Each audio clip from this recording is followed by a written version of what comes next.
ദൈവ തിരുനാമത്തിന് സ്തോത്രം ചെയ്യുകയും സ്തുതിക്കുകയും ചെയ്യുന്നു. കർത്താവിൽ അനുഗ്രഹീതരും ദൈവത്തിന് ഏറ്റവും പ്രിയമുള്ളവരുമായ, എല്ലാ ദിവസവും വചനം കേൾപ്പാൻ ഒത്തിരി താല്പര്യത്തോടെ കാത്തിരിക്കുന്ന പ്രിയമുള്ളവരെ, ക്രിസ്തുവേശുവിൻ്റെ ധന്യമുള്ള നാമത്തിൽ വിനീതമായ സ്നേഹവന്ദനം ഇന്നും ഞാൻ നിങ്ങൾക്ക് അറിയിക്കട്ടെ.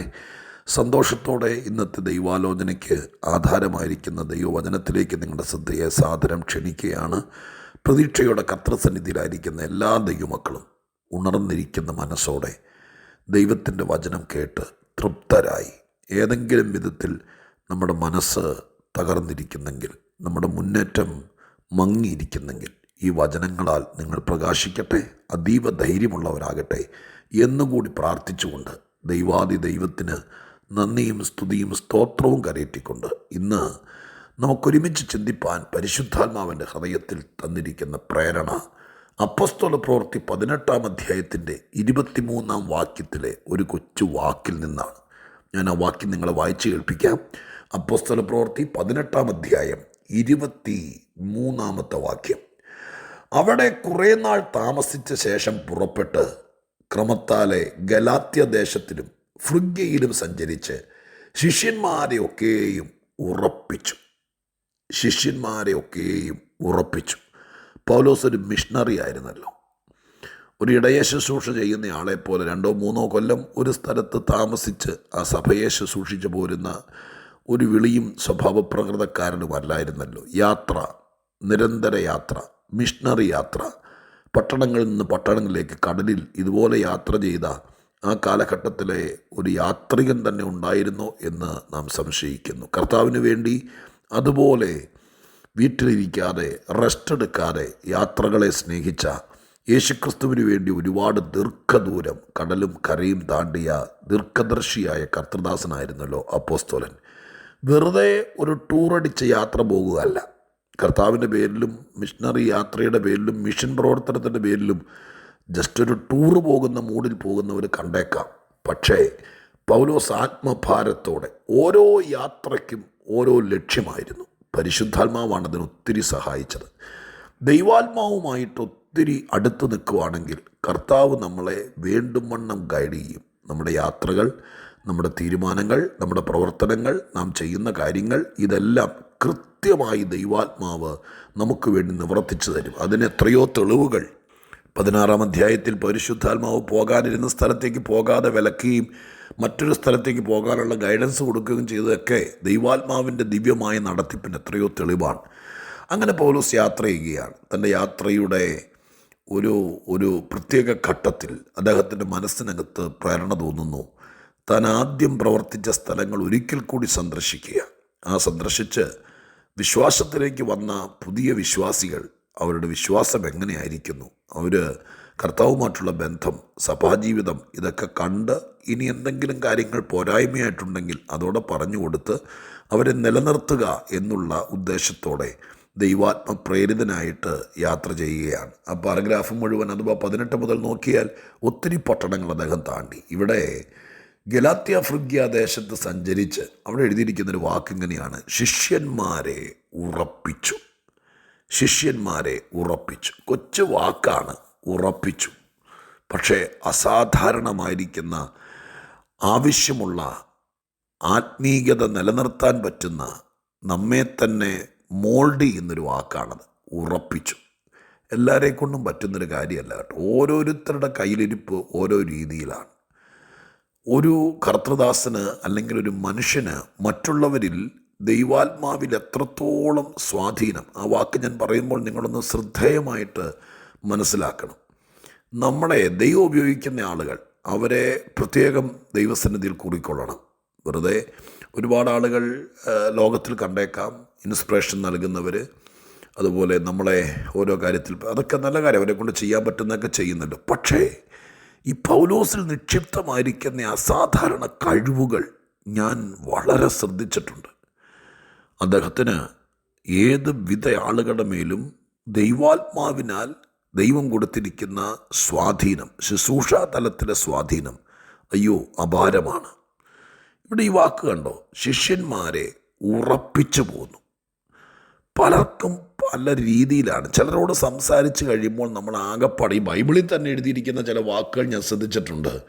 2 തിമോത്തിയോസ് 2:18 വായിക്കുന്നത്, ചില ആളുകളെയൊക്കെ ചിലർ മറിച്ച് കളഞ്ഞെന്ന്, വിശ്വാസം മറിച്ച് കളഞ്ഞു എന്ന് പറഞ്ഞാൽ എന്തെങ്കിലുമൊക്കെ പറഞ്ഞ് നിരാശപ്പെടുത്തി, ഭാരപ്പെടുത്തി, വിശ്വസിച്ചതുകൊണ്ട് പ്രയോജനമില്ല എന്നാക്കി തീർക്കുന്നതാണല്ലോ ഈ മറിപ്പെന്ന് പറയുന്നത്. അങ്ങനെ വിശ്വാസത്തിൽ നിന്ന ആളുകളെ പറഞ്ഞ് തള്ളിമറിക്കുകയല്ലല്ലോ, വടം കെട്ടി വലിച്ച് എല്ലാവരും കൂടി താഴെ ചോട് വെട്ടുമല്ലോ, വർത്താനം പറഞ്ഞ് തന്നെ മറിക്കാന്ന്, വർത്താനം തന്നെ പറഞ്ഞ് തന്നെ മറിച്ച് കളഞ്ഞു. അതുപോലെ തന്നെ അപ്പോസ്തലപ്രവൃത്തി 17:13 നോക്കുമ്പോൾ ചിലർ കൂടി ചിലരെ ഇളക്കിക്കളഞ്ഞെന്നുണ്ട്. മനസ്സിളക്കി കളഞ്ഞു. ഉറച്ചിരുന്നതവർ, പക്ഷെ ആകെപ്പാടെ ചഞ്ചലപ്പായി മാറി. ഇങ്ങനെ ഓരോരുത്തരുമായിട്ട് ഇടപെടുമ്പോൾ സംഭവിക്കുന്ന ചില കാര്യങ്ങൾ തിരുവെഴുത്തിൽ നമുക്ക് കാണാൻ പറ്റും. ഇളക്കുക, മറിക്കുക, ഭ്രമിപ്പിക്കുക, അങ്ങനെയൊക്കെ ഒത്തിരി വാക്കുകൾ. ഓരോ വാക്കാണെങ്കിലും ഇത് വാക്കുകളുടെ പുറകിൽ ഭയങ്കരമായിരിക്കുന്ന കാര്യമുണ്ട് കേട്ടോ. പ്രിയരെ, പൗലോസ് ഈ ശിഷ്യന്മാരോട് ചെയ്തത് എന്താണെന്നറിയാമോ? അവരെ ഉറപ്പിച്ചു. പ്രിയമുള്ളവരെ, ദൈവമായ കർത്താവിൻ്റെ തിരുസന്നിധാനത്തിൽ നമ്മളൊക്കെ എത്ര അധികായനാണെങ്കിലും കഴിവുള്ളവനാണെങ്കിലും ചില സന്ദർഭങ്ങളിൽ, ഇതൊക്കെ മനസ്സിൻ്റെ ഒരു പ്രശ്നങ്ങളാണ് കേട്ടോ, ചില സന്ദർഭങ്ങളിൽ നമുക്കും ഇളക്കമൊക്കെ തട്ടാം. നമുക്ക് ചിലപ്പോൾ തോന്നിയേക്കാം, എന്തോരം പ്രാർത്ഥിച്ചു, എന്തെല്ലാം കാര്യങ്ങൾ ദൈവത്തിൻ്റെ സന്നിധിയിൽ നമ്മൾ തീരുമാനിച്ചു, ചെയ്തു, എത്ര പേരോട് പറഞ്ഞു, അവർ ചിലരൊക്കെ വന്നു, കണ്ടു, പ്രാർത്ഥിച്ചു. ഇതൊക്കെ ചെയ്ത് കഴിയുമ്പോൾ നമുക്ക് അപ്രയോജനമാണല്ലോ എന്ന് മനസ്സ് പറയുന്ന സമയത്ത് പലപ്പോഴും നമ്മളങ്ങ് ഇളകും, ഭ്രമിക്കും, ചിലപ്പോൾ നമ്മൾ മറിയാനും സാധ്യതയുണ്ട്. പക്ഷെ ആ സമയത്ത് നമ്മെ ഉറപ്പിക്കാൻ ആ വാക്ക് ഞാൻ ഒത്തിരി സന്തോഷത്തോടെ ദൈവസന്നിധിയിൽ ചേർത്ത് പിടിക്കുന്നു. കാരണം അങ്ങനൊരു കൃപ എല്ലാവരും പ്രാർത്ഥിക്കണം. നിങ്ങളുടെ കുഞ്ഞുങ്ങളെ വേറെ വലിയ വേദിയിലേക്കൊന്നും പോകാൻ നമ്മൾ മനസ്സ് വയ്ക്കണ്ട. ഇനി അഥവാ ദൈവം അവസരം തരുന്നെങ്കിൽ തരട്ടെ. നമ്മുടെ കുഞ്ഞുങ്ങളെ ഒന്ന് ഉറപ്പിക്കാൻ, നമ്മുടെ ജീവിത പങ്കാളി ചിലപ്പോൾ ആടി ഉലയുമ്പോൾ ഉറപ്പിക്കാൻ, അതിന് വേറൊന്നും ചെയ്യണ്ട. ദൈവത്തിൻ്റെ കൃപ പ്രാപിച്ചാൽ നമുക്ക് വചനം പറഞ്ഞ്, വാഗ്ദത്തങ്ങൾ പറഞ്ഞ്, കഴിഞ്ഞ കാലത്ത് ദൈവമായ കർത്താവ് നടത്തിയ സാക്ഷ്യങ്ങളും വിധങ്ങളും പറഞ്ഞ് ഉറപ്പിക്കാമല്ലോ. പൗലോസ് എന്തായിരിക്കും അവരോട് പറഞ്ഞത്? സുവിശേഷം പറഞ്ഞെങ്കിലേ രക്ഷിക്കപ്പെടുകയുള്ളൂ, ഉപദേശം പറഞ്ഞെങ്കിലേ അവർ ദൈവകൃപയിൽ വേർപെട്ട് വരുവുള്ളൂ. പിന്നെ ഉറപ്പിക്കാൻ എന്തായിരിക്കും? ഇപ്പോൾ ഓരോ കാര്യങ്ങൾക്കും ഒരു ദൈവദാസൻ്റെ കയ്യിൽ ഓപ്പറേഷൻ ചെയ്യാനുള്ള കത്തിയും ബ്ലേഡും തുന്നിക്കെട്ടാനുള്ള സൂചിയും മാത്രമല്ല, ഇദ്ദേഹത്തിൻ്റെ കയ്യിൽ പലതരം വാക്കുകൾ. പൗലോസ് കൊരിന്ത്യരോട് പറയുന്നുണ്ട്, അവർ ജ്ഞാനമുള്ളവരുടെ നടുവിൽ ദൈവത്തിൻ്റെ ജ്ഞാനമത്രേ, തികഞ്ഞവരുടെ നടുവിൽ ഞങ്ങൾ ജ്ഞാനമത്രേ പ്രസ്താവിക്കുന്നത്. അപ്പം അദ്ദേഹം ആളെ തരം കണ്ട് ദൈവത്തിൻ്റെ വചനം പറയാൻ കഴിവുള്ള ആളാണ്. ഇപ്പം ഇവിടെ വന്നപ്പോൾ അദ്ദേഹത്തിന് മനസ്സിലായി, എന്തോ കാര്യം കൊണ്ട്, ഏതോ വശത്ത് നിന്ന് വന്ന ചെറിയ പ്രയാസം കൊണ്ട് ഇവിടുത്തെ ആളുകൾ ഒന്ന് ആടി നിൽക്കുകയാണ് എന്ന് കണ്ടപ്പോൾ അദ്ദേഹം പറഞ്ഞുറപ്പിച്ചു. പ്രിയരെ, ദൈവത്തിൻ്റെ വചനത്തിനും വചനം ശുശ്രൂഷിക്കുന്നവർക്കും ദൈവത്തിൻ്റെ കയ്യിൽ പ്രയോജനപ്പെടുന്നവർക്കും ദൈവം കൊടുത്തിരിക്കുന്ന അസാധാരണ കഴിവുകൾ. നമ്മളൊരു കാര്യം, ഞാൻ ഇന്നിത് പറഞ്ഞതിൻ്റെ ഉദ്ദേശം ഇത്രയേ ഉള്ളൂ. ഈ ലോകത്തിൽ ഇളക്കുന്നവരുണ്ട്, ഭ്രമിപ്പിക്കുന്നവരുണ്ട്, മറിക്കുന്നവരുണ്ട്, ചുവട് തന്നെ വേരോടെ പറിക്കുന്നവരുണ്ട്.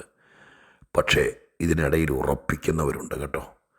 പൗലോസിൻ്റെ പണി പെടത്തിക്കളയാന്നുള്ളതല്ലായിരുന്നു, ചവിട്ടി ഒതുക്കുക എന്നുള്ളതല്ലായിരുന്നു, ഉറപ്പിക്കുക. ഞാൻ ബൈബിളിൽ നിന്ന് പഠിച്ച ഒരു കാര്യമുണ്ട്, ഉറയ്ക്കുക അല്ലെങ്കിൽ ഉറപ്പിക്കുക എന്നുള്ള വാക്ക് ലേഖനങ്ങളിൽ അനേക പ്രാവശ്യം അപ്പോസ്തലന്മാരെ കൊണ്ട് എഴുതിപ്പിച്ചിട്ടുണ്ട്.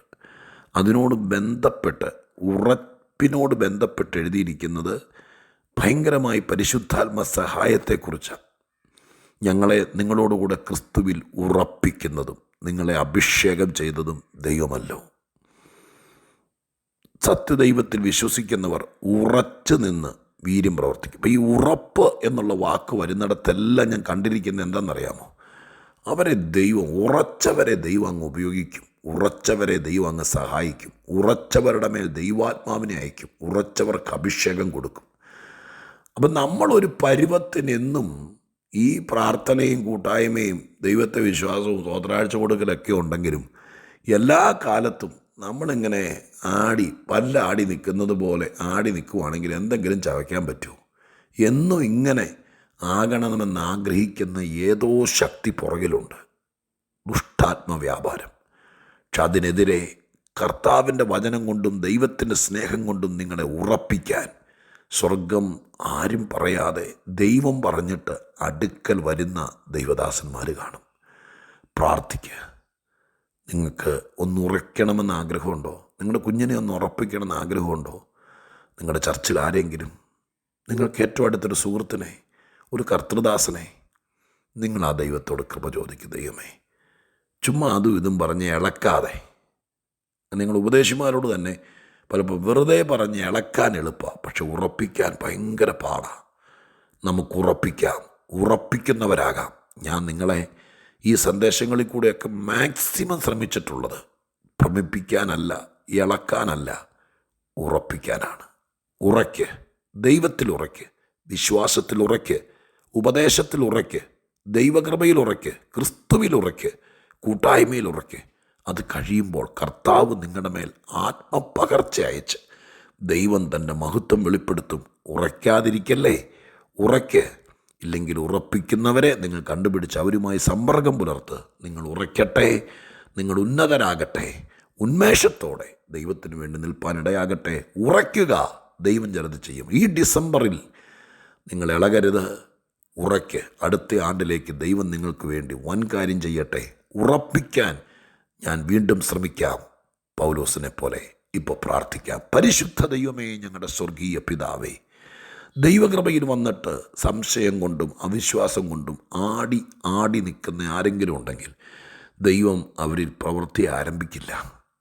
ഉറച്ചവരുടെ മേൽ ദൈവം ആത്മവർഷം ചൊരിയുമെന്ന് ഞങ്ങൾ തിരുവെഴുത്തിലൂടെ മനസ്സിലാക്കുന്നു. കർത്താവേ, എന്തെങ്കിലുമൊക്കെ കേട്ട് എന്തെങ്കിലുമൊക്കെ പറഞ്ഞു, അയ്യോ ഇങ്ങനെയാണോ, ഇതാണോ, ഇങ്ങനെയാണെങ്കിൽ എന്തിനാ എന്നൊക്കെ ചിന്തിച്ച് ഇളകിപ്പോകുന്ന ആരെങ്കിലും ഉണ്ടെങ്കിൽ അവരിൽ ദൈവപ്രവൃത്തി നടക്കാതിരിക്കാൻ പിശാച് ചെയ്യുന്ന ആട്ടമാണിതെന്ന് മനസ്സിലാക്കി അവരെ ഉറപ്പിക്കാൻ കർത്താവ് കൃപ ചെയ്യണം. അവർ ഉറയ്ക്കട്ടെ, ഈ ദിവസങ്ങളിൽ ഉറയ്ക്കട്ടെ. പ്രാർത്ഥിച്ചും വചനം കേട്ടു ഉറയ്ക്കട്ടെ അപ്പ. ഉറച്ചവർക്കുള്ള നന്മയും അനുഗ്രഹം അവർക്ക് കൊടുക്കണമെന്ന് പ്രാർത്ഥിക്കുന്നു. യേശു ക്രിസ്തുവിൻ്റെ നാമത്തിൽ അനുഗ്രഹിച്ച് പ്രാർത്ഥിക്കുന്നു. കേൾക്കണമേ പിതാവേ. ആമേൻ.